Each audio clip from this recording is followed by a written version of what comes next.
Indian Hindus and Christians are angling for their nation's souls in a series of mass conversions. But 1998 saw 120 attacks on Christians by militant Hindu mobs. Could religious division lead to this vast nation's partition?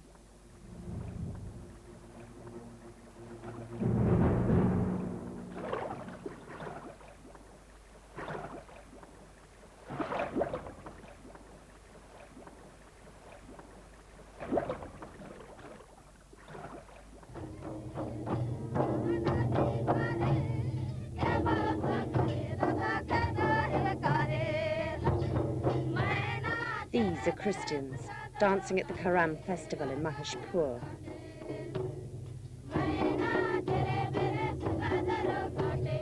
Christianity arrived in India nearly 2,000 years ago, with a heavy influx of missionaries from the 16th century onwards.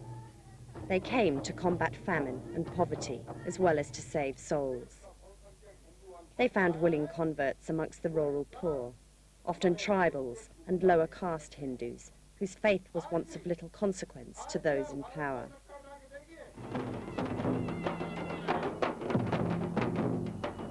But there are 70 million tribals in India, and Hindu fundamentalist groups are desperate to reclaim them as their own.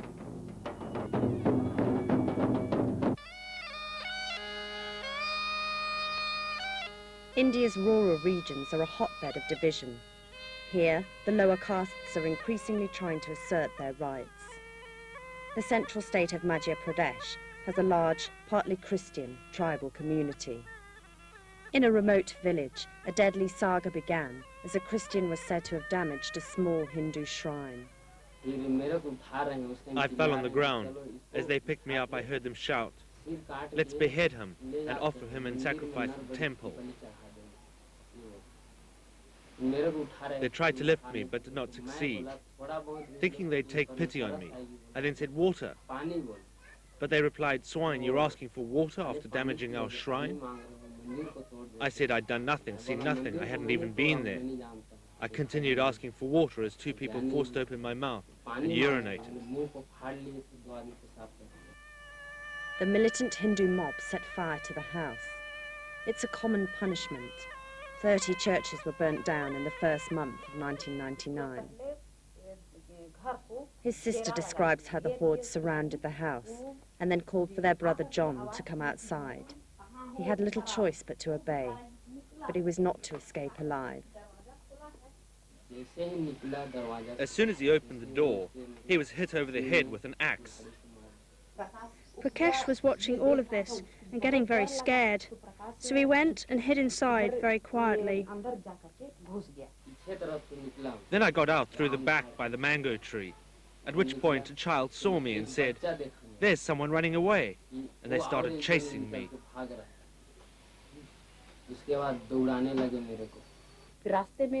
They started beating him out on the road, and he kept falling to the ground.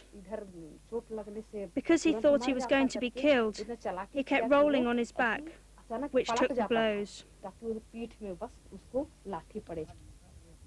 When they bought the land, there was no Hindu shrine, their father explains, and there was never any proof that his son had damaged it.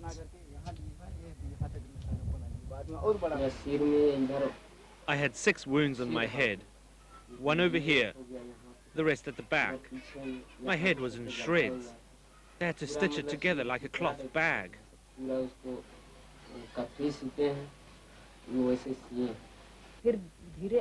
Then they drove him slowly to the hospital in Tapkara. When he got to the hospital, he saw John's body lying on the floor. It was then that Prakash realized that John was dead.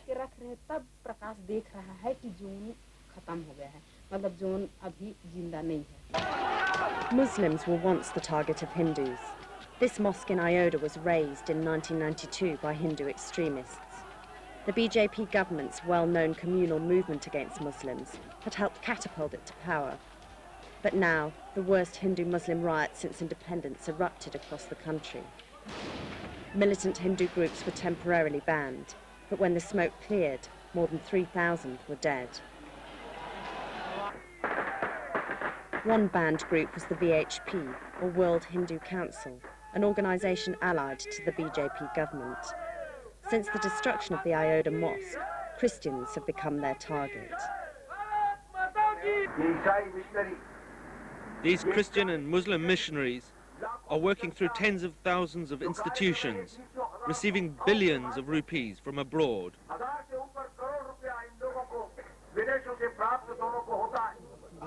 The VHP is known for its inflammatory anti-Christian rhetoric, focusing on missionaries. Missionaries are the new enemy, standing in the way of a united Hindustan. These are the people who are promoting terrorism within our country. The terrorists go off to Pakistan, to Bangladesh, sometimes under the name of JKLF.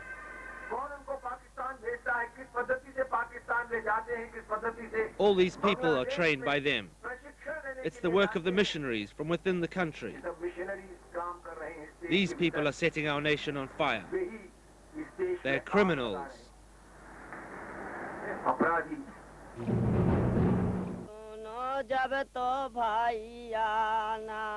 But Christian converts assert that the missionary network is far from being a call to arms. Rather, it can lift them out of poverty and illiteracy. Much to Hindu dismay, access to education and aid is easier if one becomes a Christian. Those Orions who converted to Christianity, they are the Orions who are holding good posts, and those who did not convert to Christianity are still living like cattle. What I say is only the truth. You can see it in any corner of India, in any corner of Sarguja, or any corner of this area. Those who have not converted to Christianity are lying around like cows and buffaloes, even now. Graffiti calls for missionaries to leave India. One of the driving forces behind the anti-missionary campaign is Swami Amarand, the vocal ideologue of another Hindu group, the VKA. Like many Hindus, he says missionaries bribe tribals into converting to Christianity. The tribals were allured, misguided and made Christians. These people did not change of their own free will. Their thinking is low, and they have no shrewdness for the outside world. Their naivety allows others to take advantage of them.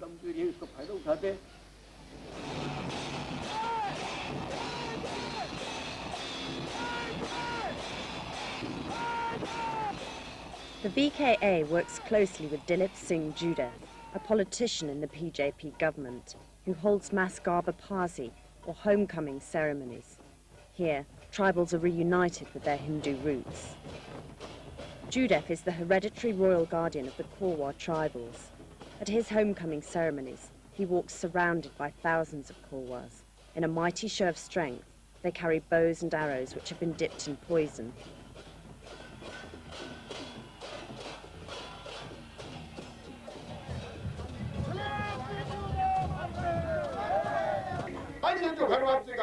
The Ravapasi program today is being organized because we will not see Hindus become a minority in this area. We will not allow it. We will not allow it. Today in Raigarh district, 350,000 have been converted to Christianity. 350,000? Was everybody asleep? Once the conversion movement took up, its basic message for the tribals was one of liberation. Liberation from feudal exploitation. And this liberation message, I think, had a tremendous response in the tribals, and so they went for it, and they went in a mass movement. It was not individual, the whole village, the whole community. Despite the tribals' embrace of Christianity, India remains over 80% Hindu. What Judef and his followers are striving to avoid is the emergence of separatist movements, as in Nagaland in the east. Such movements demand secession from India, weakening the global Hindu position. Our Christian brothers have 46 countries. Our Muslim brothers have 47 countries. There is only one solitary Hindustan, and although it's secular, Hindus are still in a majority. Only one country left. Homecoming is also an act of political faith. The controversial ceremony focuses on heavily Christian areas like Madhya Pradesh. The conversion drives target India's poorest, many of whom may indeed have enjoyed privileges as Christians that they never would have attained as Hindus. But this irony is addressed by the rituals of the homecoming ceremony. With water from the holy Ganges, Judith washes converts' feet. He does this to ask forgiveness for the neglect his forefathers have shown the lower castes, and to symbolize bringing them back to Hinduism. But Judith also happens to be the former Raja, or king, of Jharkhand, and this is a lowly task for a man who was once a king.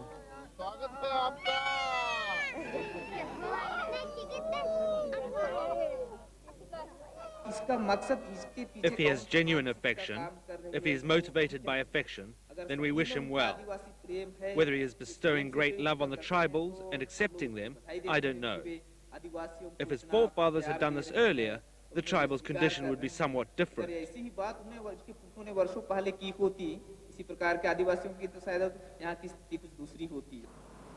For thousands of years, the Hindu caste system was like apartheid.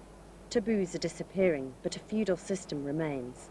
The untouchables are serfs, and the upper castes landlords. Feudalism has come to an end, completely. And royalty, a lot of royal families have gone into politics.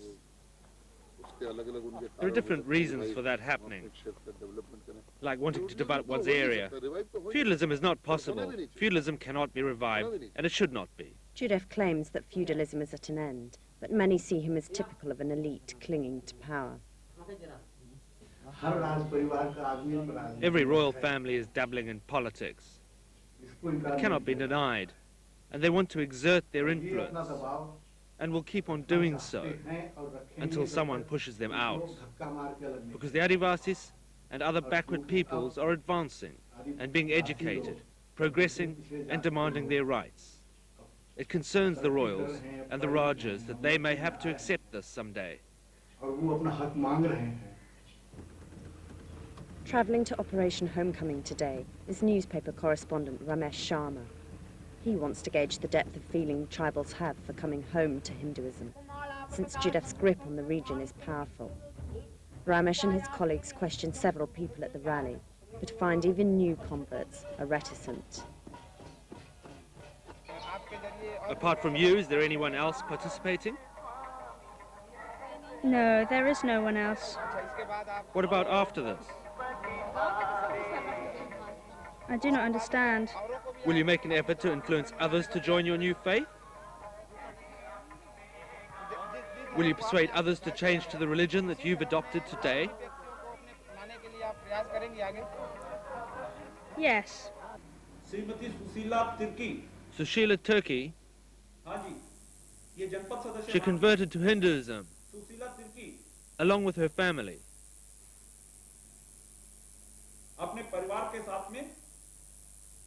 Sushila's family is a prominent one and a good trophy for Operation Homecoming.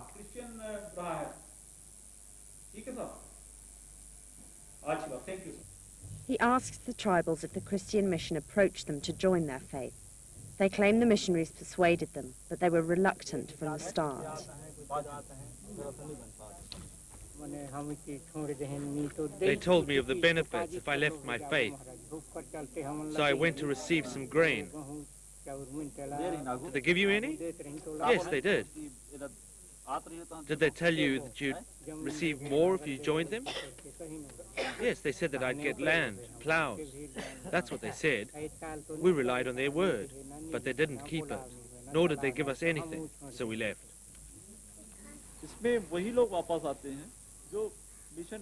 Only those people return who are outside the purview of missionary activities, like the Kauras and Pandos, who have seen the Orion's benefit and started visiting the missions. But when they do not gain materially, then they return home.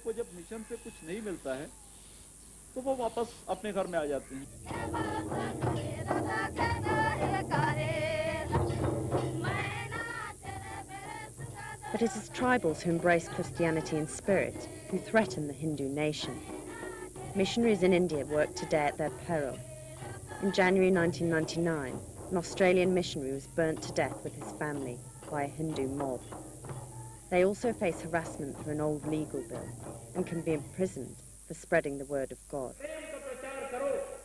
Spread the word of love and do good amongst all. Do away with evil, the fights, the differences, the hatred and the injustice and oppression. The Madhya Pradesh Religious Freedom Act was passed in 1968. And this bill says that no person can force another individual to change his religion through allurement. And if he does so, then he can be prosecuted.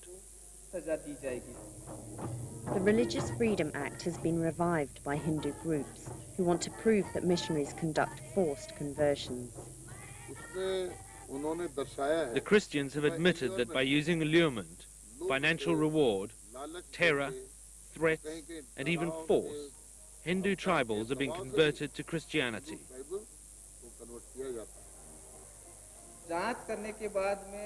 By collecting snippets of information from here and there, they have tried to establish that the activities of the missionaries were anti-national and that it was not in the national interest for missionaries to remain in this country. This is what they wanted to prove.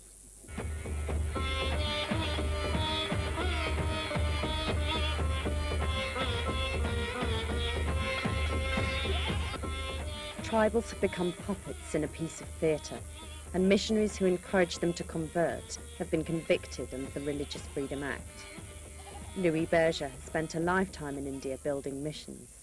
He was arrested for failing to inform the authorities of the conversion of 94 tribals in Maheshpur in 1988.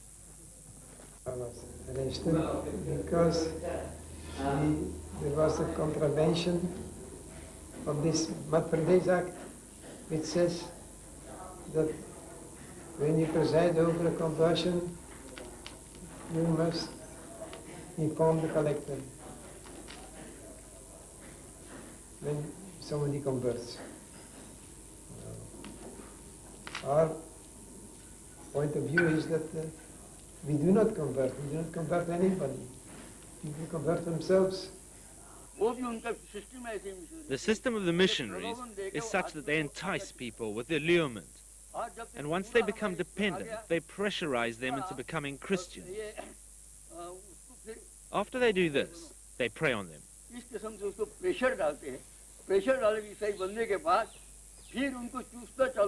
How can you bring anyone like that, taking him by the throat and making him a Christian?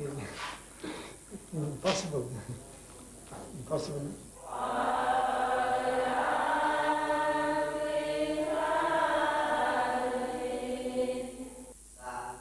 Impossible, maybe.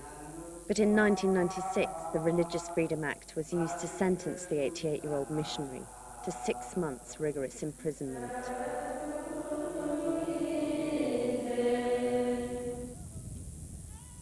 Taking up the mantle of missionaries is Sylvanus Lacta.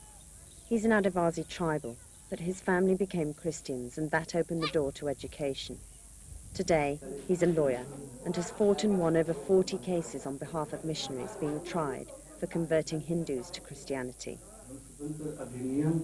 With this bill, there's been a violation of fundamental rights. It's the right of any individual to make up his or her own mind in regards to which religion to adopt, and this right is being deprived.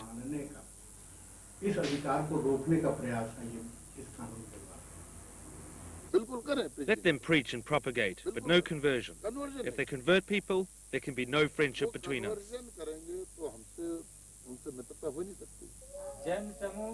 Lacta's drive to defend missionaries and their conversions stems from personal experience of being an outcast Hindu. Hindu people used to refer to my forefathers as lepers, possibly because they were dark-skinned. My forefathers were treated worse than animals. As tribals are herded back to the Hindu fold, many feel that their best interests are not at heart. Eki Vidri is a nun of the Ursuline order and a foot soldier of the Christian cause. Travelling around rural areas, she finds tribals locked in poverty and apathy. Here, in the village of Mashpur, she and Louis Berger conducted a mass conversion. She too was arrested and sentenced to 6 months, rigorous imprisonment. I observed that in this village there was the vice of alcoholism. Nobody went to school, even parents were busy drinking. And in the village, the farming techniques were primitive. This is how I began coming to the village, and they became very happy.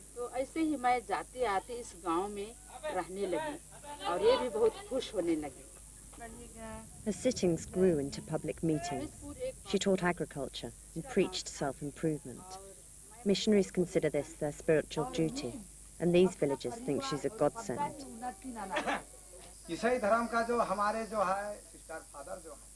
The Christian sisters and priests treat our children like their own. They put in so much effort to educate them. Also, if we get sick or fall ill, we get a lot of good facilities and medicines from the dispensary. They will not easily come to listen only to some abstract ideas about religion. You must talk about their needs, about their material needs just as well as their spiritual needs. I feel that the main reason for my arrest was that my going from village to village for the uplift of the masses could not be tolerated by people, and they arrested me because they were jealous of the way people behaved towards me. Take, for example, the medical facilities they provide and the educational facilities that they provide. They take their pound of flesh. They destroy the customs and rituals of the forefathers. They destroy their heritage and culture. Judith has challenged the missionaries. He once proclaimed that for every choti, or Hindu sacred band, unclipped, he would clip a missionary's throat. But whilst Judith's Operation Homecoming emphasises tribal culture, it puts scant emphasis on development. Judith benefits from it, but there's no benefit for the Adivasis. What benefit do they get from being a throng of people? They take their bows and arrows and walk with them for one day and get something to eat in return. Judith should do work for the Adivasis, just like the missions are doing.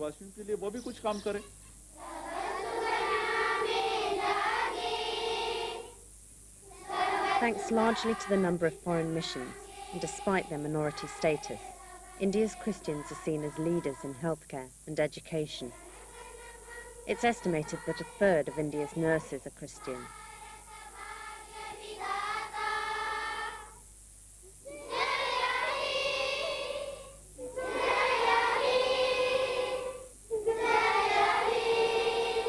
That is, I think, a good contribution of Christianity. With its new education, with its new teaching, people are proud of themselves in a right sense. And therefore, some people accuse Christianity of destroying the identity of tribals. I don't agree with that. I accept that development has not happened, but we are trying to give people here a happy and contented life. Our efforts are behind it. This is our Ganges, our holy cow. These are our countrymen. India is our country. We sing Indian songs. We see Ayodhya before our eyes. We feel India is our own. Tribals receive a lesson in a Hindu school run by the VKA. Here they learn that the caste system is the glue of Indian society. There is a positive aspect to the caste system, and without a caste system, nobody can function. Churches collect money. They have their own system. They have created a category which they have labelled underdeveloped, and India sometimes falls into it. So they send money on the basis that this is an underdeveloped country. The motive is to give to tribal societies labels like indigenous and separate them from mainstream Indian society. That's their motive.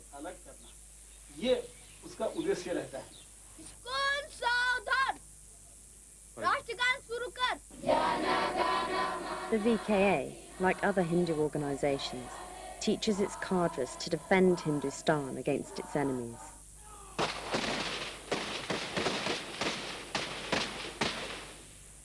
And these are the enemies of all Hindu nationalists, armed insurgents from the Assam Liberation Movement, or ALPHA, in northeast India. This state has a large Muslim population and is demanding secession. Neighbouring Nagaland, also at war, is predominantly Christian.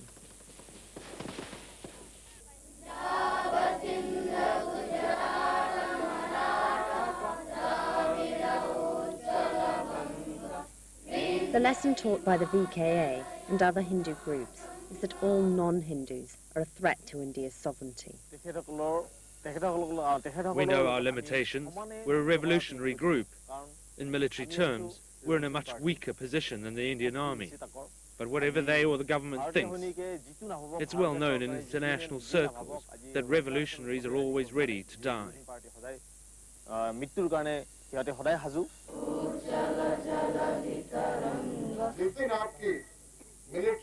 The day the military and the police pull out of Nagaland and Mizoram, God forbid such a day comes. But if they do, those places will break away from India.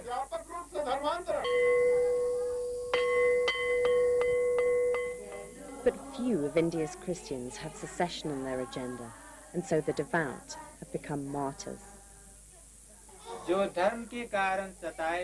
Blessed are those who are persecuted in the name of righteousness, because theirs is the kingdom of God.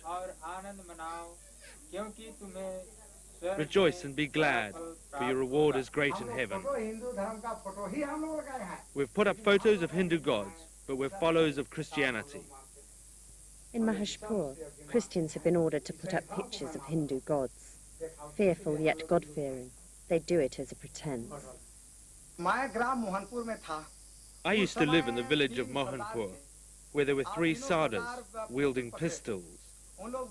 They demanded to know how many families in Mahashpur had converted to Christianity. They said, we're going to beat them up. I heard that while I was still there.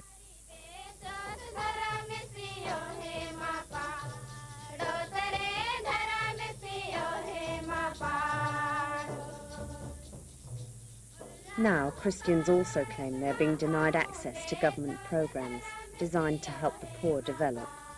And Christian villages, they say, are being cut off from the basic necessities of life. For example, there's a village beyond Jashpur called Ambakona, where until now, electricity has not been made available. There's a feeling that because they're a Christian village, the power lines have been routed through another village. These are the sorts of grievances we hear. Wherever there are Hindus in a village, you will find electricity. But there is no electricity for our Adivasi brothers. Where there are Hindu brothers, they have a water supply. But the Adivasis have no arrangement for water.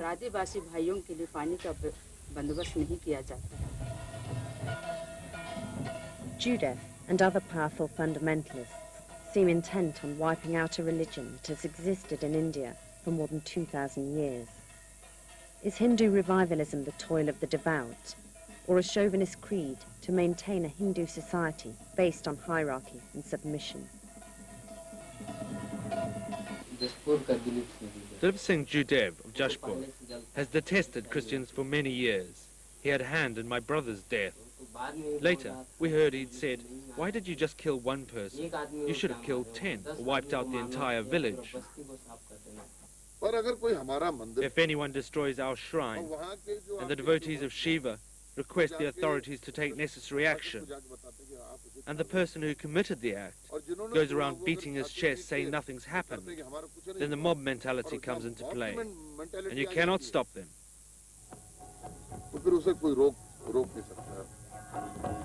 And the BJP government has said little to stop the mob mentality. Most of the culprits of anti-Christian attacks go scot-free. Prime Minister Vajpayee has played into the fundamentalists' hands by calling for a national debate on the issue of conversion alone. Dilip Singh Judev's agents are there, in our village. The BJP people came to my village of Mahashpur and threatened me. They demanded to know why I was following Christianity. They said, "We'll burn your house and your family with it. We'll finish you. Better leave the Christian faith or we'll throw you out of India."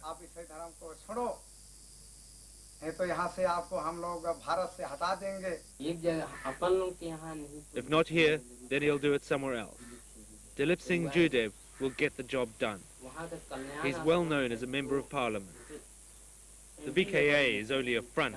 In reality, he is a demon. India's missionaries must face their demons. Perhaps they're doing the work that should fall to the government, but they must know that the government itself belongs to a social movement whose cultural offshoots are sometimes fanatical and who see India's future as dependent on caste and creed.